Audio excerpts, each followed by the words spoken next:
Acompanhe agora mais um tema doutrinário do Evangelho de Jesus. Bom dia, sejam bem-vindos. Nós estamos iniciando o capítulo 5º do Evangelho segundo o Espiritismo. É um dos mais extensos e nós vimos que aqui o início é o Sermão da Montanha, bem-aventurados os aflitos. O Sermão do Monte é considerado o mais belo discurso proferido pela humanidade. Mahatma Gandhi, que não era cristão, ele disse que se perdesse todos os textos religiosos, todas as orientações religiosas do Ocidente, mas que se preservasse o Sermão da Montanha, nada havia sido perdido da importância desse texto trazido por Jesus, analisado pelos evangelistas. Jesus, quando proferiu o Sermão da Montanha, ele proferiu na região de Cafarnaum, onde está o Mar da Galileia, o Tiberíades, que é o mesmo mar, né? O Lago de Genezaré. Então, às vezes, a gente ouve o Lago de Genezaré, Tiberíades, o Mar da Galileia. É a mesma região, o mesmo local.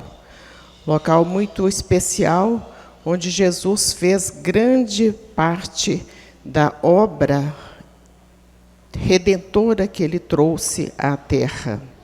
E aqui a gente está vendo ele falar sobre as aflições. Por muito tempo, muitos não entenderam essa orientação de Jesus. O próprio professor Eurípides Barçanufo, ele tinha uma dificuldade para interpretar o Sermão da Montanha, as bem-aventuranças. Tanto que, no primeiro momento em que ele esteve na Fazenda Santa Maria, primeira sessão mediúnica espírita que ele participou, professor Eurípides, ele pede em pensamento que fosse interpretada à luz da doutrina espírita o texto do Sermão do Monte, as bem-aventuranças. E ele ainda faz mais.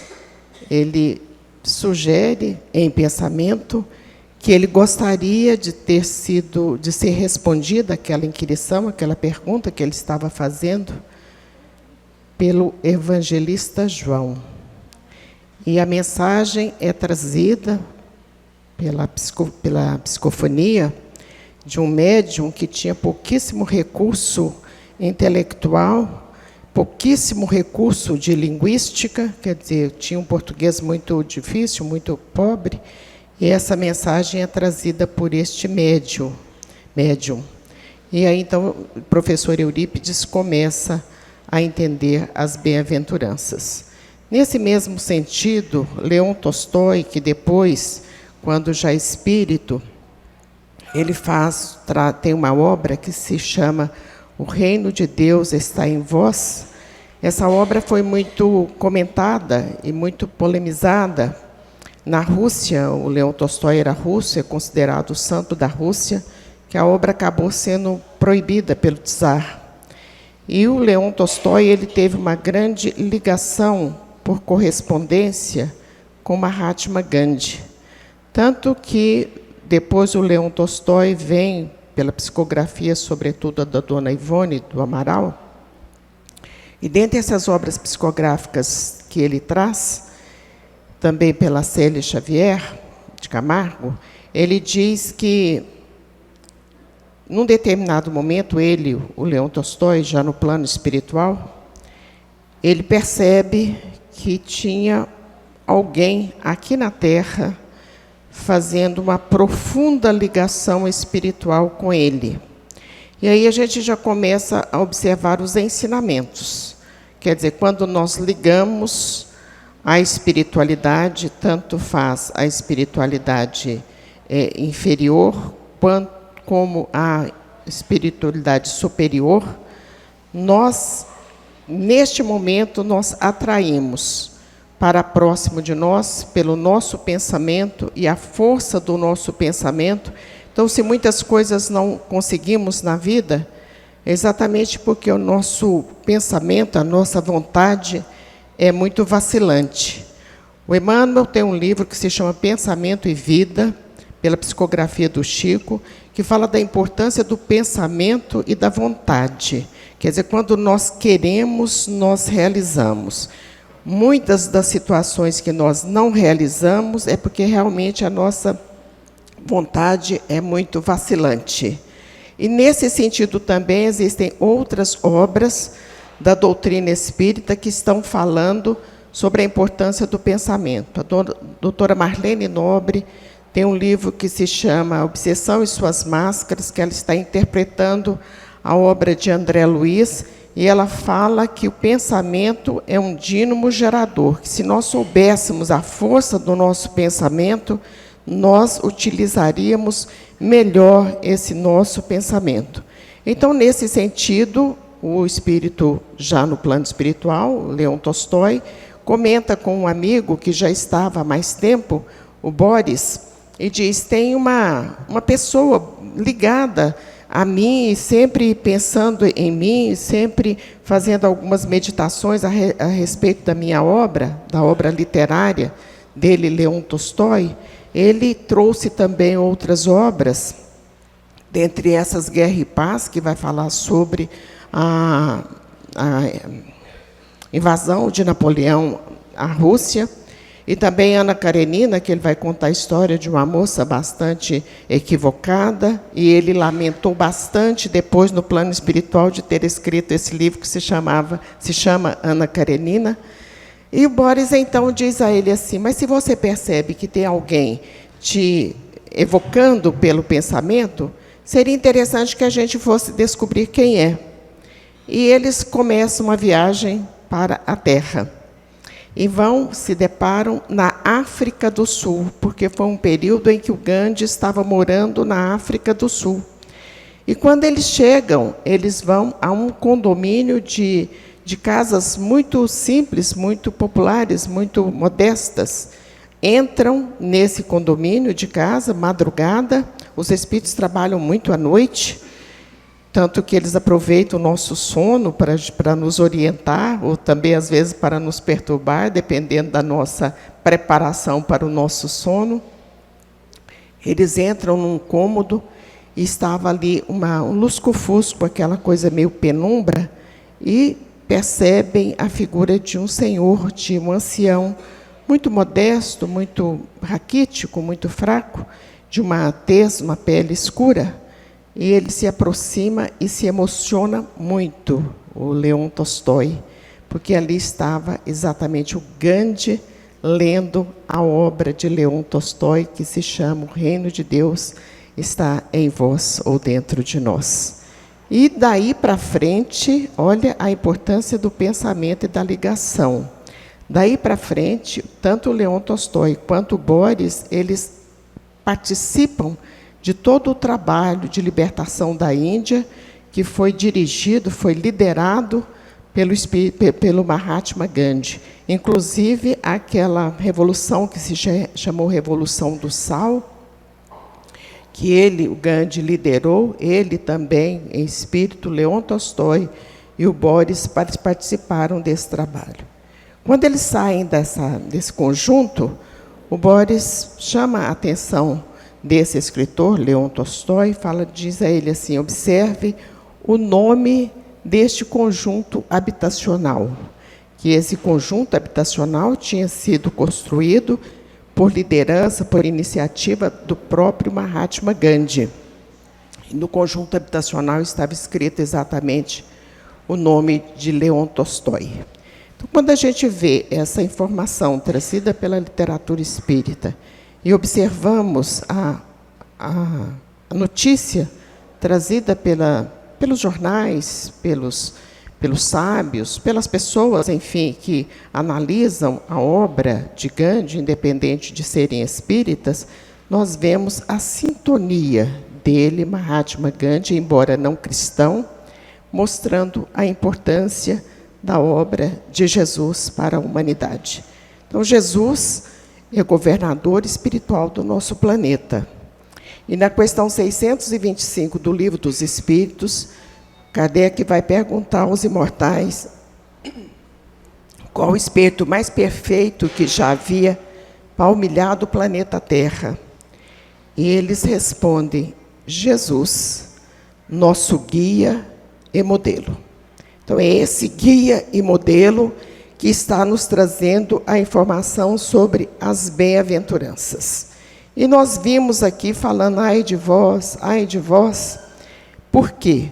Porque nós não entendemos, não interpretamos, por vários motivos, por uma questão própria da evolução espiritual, a orientação trazida por Jesus. E imaginamos que os amigos espirituais, os santos, os anjos, o próprio Mestre, Maria Santíssima, Deus, estão à nossa disposição, à disposição dos nossos caprichos. E aí a gente não faz muito esforço, ou às vezes não fazemos esforço nenhum, ou às vezes complicamos a nossa vida por ausência de esforço, por omissão, e queremos que os Espíritos resolvam todas as nossas questões. Nas questões de ordem pessoal, muitas vezes nós não temos aquela estima que deveríamos ter para conosco. Nós nos esquecemos que somos filhos de Deus. E essa informação, quem nos trouxe também foi Jesus, quando Ele nos ensinou a oração do Pai Nosso. Então, somos filhos de Deus. Mas Jesus disse mais: vós sois deuses, brilha a vossa luz. E para brilhar a nossa luz, como ninguém dá o que não tem, é necessário que tenhamos luz.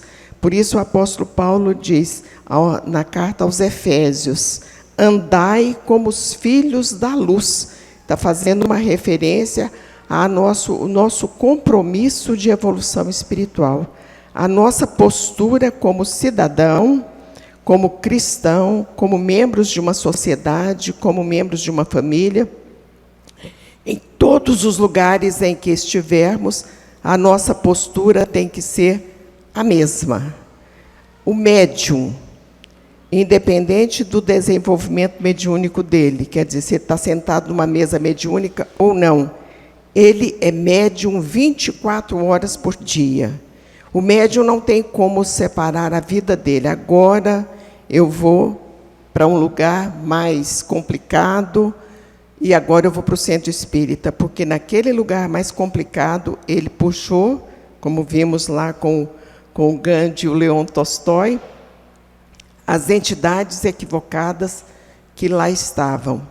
E às vezes a gente sai de determinados lugares com tanta aflição, com tanta tristeza, com enfermidades mesmo, que a gente imagina, se tudo isso for meu, eu estou na hora de ser internado porque eu estou muito mal. E aí nós nos esquecemos da oração, da importância da oração para equilibrar as nossas condições físicas e perispirituais. Na sexta-feira, uma moça nos contava que saiu para fazer um trabalho de caridade. E ela ficou muito assustada, porque, no entendimento dela, se ela estava fazendo um trabalho de caridade, ela tinha que estar protegida. E vai a um determinado local, leva víveres para a pessoa que estava muito necessitada, leva presente, demora um tempo na casa, e quando saiu de lá, mas saiu muito mal, dor de cabeça, garganta, parecia que estava com um pouco de coriza, uma sensação febril, mal-estar, e aí ela nos disse assim, mas eu não fiz nada, não fiz nenhuma extravagância, não peguei chuva, não tomei gelado, saí do quente para o frio, do frio para o quente, eu não fiz nada e estou sentindo tão mal. E nós comentávamos com ela, você se esqueceu que nessa casa não existe tão somente aquela pessoa necessitada. Aquela é fisicamente necessitada, mas certamente existem espíritos necessitados ali naquele lugar. Esses espíritos necessitados, você fez a caridade de trazê-los, ela ainda não foi para o centro, está passando mal até agora, mas você vai fazer a caridade de ir para o centro, pedir o amparo, a proteção, a misericórdia para esses espíritos. Mas se você não tiver condições de ir ao centro, você vai fazer a sua oração, vai pegar o Fonte Viva, o Vinha de Luz, o Palavras de Vida Eterna, porque Jesus, a espiritualidade amiga, está em todos os lugares.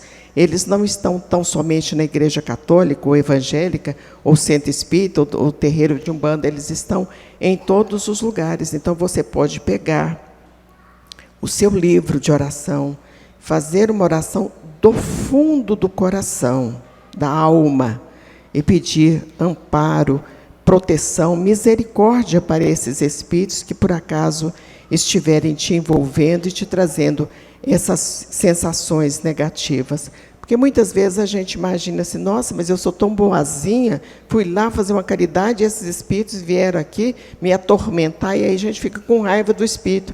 O espírito é digno de compaixão, é digno de misericórdia. Então a gente tem que ter misericórdia para com eles, e a misericórdia é através da nossa oração.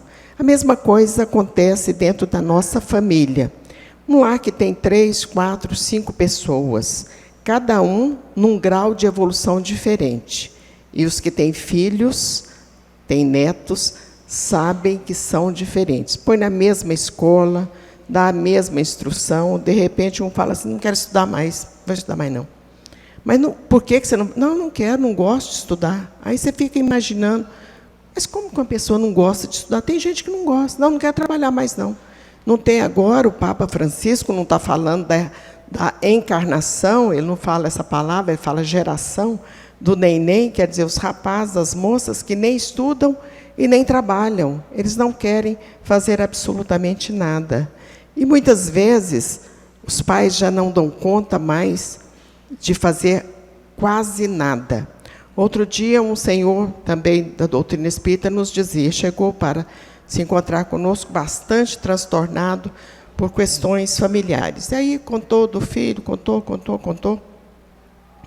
E no final ele disse assim, o filho deve ter seus 30 e poucos anos. Eu telefonei para o Divaldo, ele é bastante ligado ao Divaldo, telefonei para o Divaldo e pedi uma orientação a ele. Qualquer um de nós ia falar assim, insiste mais um pouco, né? Esforça mais um pouco, repreende o seu filho. E o Divaldo disse a ele assim, é uma questão de tempo, é uma questão de maturidade espiritual. Deixe que ele cuide da própria vida. Fique atrás na necessidade.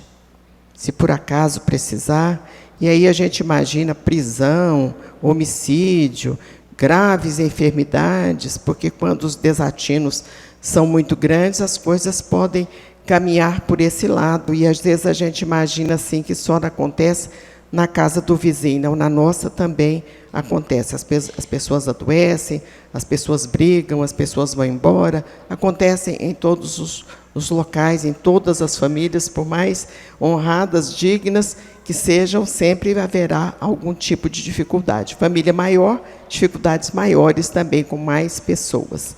E aí, então, o Divaldo diz a ele, fique atrás, mas deixe o seu filho seguir a própria vida, porque ninguém cresce pelo outro, ninguém progride pelo outro, cada um vai responder perante a sua própria consciência, que é a lei de Deus nas nossas vidas. Quando Kardec pergunta aos imortais onde estava escrita a lei de Deus, eles responderam que estava escrita na nossa consciência. Questão 621 do Livro dos Espíritos. Por isso é que a gente vê hoje no sinal verde falando, zele pela tranquilidade da sua consciência, sem descurar de sua apresentação exterior. Então, quer dizer, às vezes a gente está convivendo bem, mas a nossa consciência está acusando. Fomos a um velório uns dias atrás, e a hora que estávamos ali fazendo a oração, terminamos, a pessoa que estava velando o ente querido me disse assim, o que eu faço com a minha consciência? Ela não é espírita. O que eu faço com a minha consciência? Bom, a gente já conhecia a história, é uma história de muita desavença familiar, de muita briga, de muita confusão, e certamente ambas tinham alguma dificuldade, porque se uma só tivesse, a outra teria mais complacência, mais paciência. E aí o que a gente responde para uma pessoa que está numa situação dessa? Vamos confiar em Jesus, vamos dar tempo ao tempo, a vida continua, vocês se reencontrarão. Mas para que a gente vai chegar num ponto desse, na hora de um velório, dizer assim, mas eu estou tão arrependida, eu estou tão remorciada, o que eu faço com a minha consciência? Então, a nossa consciência, a gente tem que estar em paz com ela. Muitos imaginam que estar em paz é através da omissão. A omissão também não vai resolver absolutamente nada. Ou pior ainda, quando a gente compactua com aquela situação. Não, eu não compactuo com essa situação, quer dizer, não estou de acordo com isso. Se você precisar de mim, eu vou te ajudar. Não estou sendo omisso. Tudo que eu puder fazer para te ajudar, eu vou fazer. Mas a sua vida responde você perante o Criador. Tanto é assim que a vida nós respondemos perante o Criador, que muito rapidamente nós nos lembramos daquela passagem do Evangelho, onde aquele jovem estava preso a uma cama. Ele não andava, ele estava preso a uma cama. E ele ficou sabendo que Jesus estava ali na região de Cafarnaum, onde nós começamos falando. E ele, então, manifesta a vontade, a importância da vontade, de ter com o mestre. Ele tinha 4 amigos. Olha que pessoa, embora não tivesse mobilidade, mas era uma pessoa que tinha 4 amigos. 4 amigos é muito amigo para uma pessoa só. Ele tinha 4 amigos. E esses 4 amigos decidem que vão levá-lo à presença do mestre. Quando eles chegam lá, percebem que existe uma quantidade enorme de pessoas, era impossível adentrar com uma cama dentro daquele lugar. Eles decidem, então, os 4 amigos, na solidariedade, eles tiram a telha, eu imagino que certamente que era até palha, né, alguma coisa assim, e descem aquela cama com aquele rapaz à frente do mestre. E aí Jesus tem aquele célebre diálogo com ele, né? Seus pecados estão perdoados. E as pessoas estranharam muito, né? Porque quem perdoa só Deus, como que Jesus, que curava dia de sábado, né? Que andava com pessoas de má vida, poderia perdoar alguém. E Jesus, percebendo aquele mal-estar das pessoas, continua dizendo, qual é mais fácil? Eu perdoar os pecados dele ou dizer a ele, pega a tua cama e anda? Os pecados é subjetivo, né? A cama e anda é objetivo, quer dizer, tem que pegar a cama e andar. E foi exatamente isso que aconteceu. O rapaz levantou e seguiu carregando a sua própria cama, não precisou mais de ninguém. Mas, na sequência, segundo Amélia Rodrigues, pela psicografia do Divaldo, Jesus é encontrado por Pedro, ali também na região de Cafarnaum, muito entristecido. E aí Pedro pergunta a ele por motivo daquela tristeza. E Jesus então relata que aquele rapaz que havia pego a cama, que havia sido curado, ao invés dele cuidar da vida, de seguir uma linha de conduta retilínea, pelo Evangelho, pela prática do bem, pela prática da caridade, estava numa taberna, quer dizer, estava num bar, vangloriando de ter sido curado por Jesus. Então, aquela pessoa é uma exemplificação do Evangelho, que muitos que são curados, de repente, poderão retornar com as mesmas enfermidades, talvez até mais graves, porque não tiveram a condição de honrar esse trabalho realizado pela espiritualidade amiga. Muitos chegam à casa espírita imaginando que vão acontecer grandes milagres. O Espiritismo fala que não existe milagre, porque milagre é efeito sem causa. Então, a transformação que ocorre dentro da casa espírita é toda ela de ordem moral.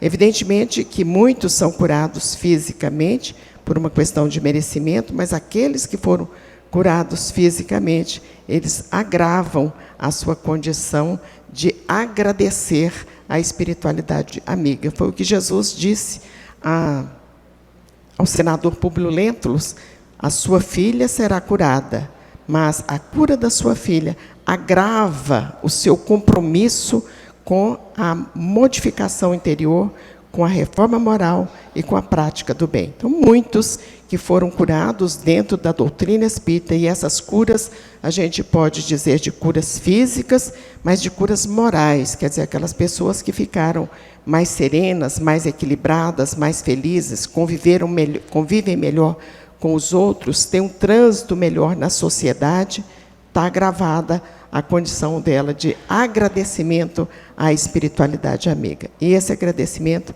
a gente fará sempre através do trabalho, através da prática do bem e da oração, lembrando a afirmação trazida pelo apóstolo Tiago: a fé sem obras é morta.